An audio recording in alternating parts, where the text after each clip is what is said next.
I think we are becoming dumber and dumber day by day because of social media. I don't know.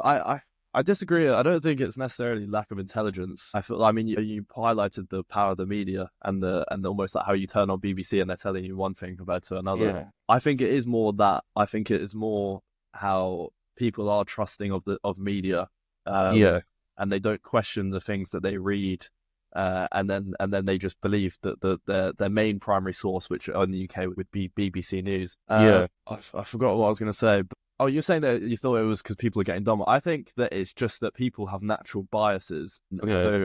so they're more likely to believe people they trust. At the end of the day, like I 100%. mean, linking this all the way back to the beginning where we talked about how, like, if our kids have a beef, and you would sit Yeah. down and we trust each other, so we would resolve Yeah. something and we believe each other what's going on. That's what's happening with media. At the end of the day, Yeah. it's almost like the way I kind of do it is if you can almost like I can't remember the word, but you can see the media as a person in a way. Like different media sources is like a friend that you trust. Like some you disagree with, some you 100%. side with or whatnot.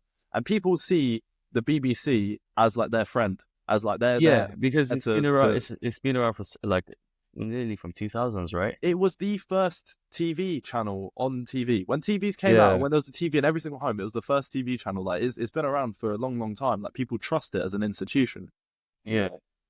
I think that, yeah, so going back to it, it's not, I don't think it's people are dumber. I think it's a lack of people that they trust telling them information. Like, I think for me, for example, Mm. the only difference between me and someone that perhaps believes all the stuff that they're reading is that I feel like I have friends from like so many different parts of the world, right? Yeah. So like it's almost like I, as an individual, am exposed to all of these different beliefs, and they're all contradictory to each other. Like your Yeah. views right now that we're discussing, they are polar opposites to one of my other friends, and so it's Yeah. almost like it's almost like I'm getting No, of both course. sides, and it's Yeah. almost like I can better put like a worldview on it. 100%. Whereas people that only exposed to BBC News, they're only exposed to one side. So, and how you fix that, I'm not sure. I think teaching in school critical thinking and what news sources are, because to be honest, Yeah. before I went to uni, I did not really truly understand that there's different news sources and different sides to the argument in that sense. I just believe like, everything 100%. I would see, I would just believe. Like I think, yeah, teaching critical thinking at school and how different sources play on what your beliefs are is important. That would probably fix a lot of the issues that we have in Yeah. the UK.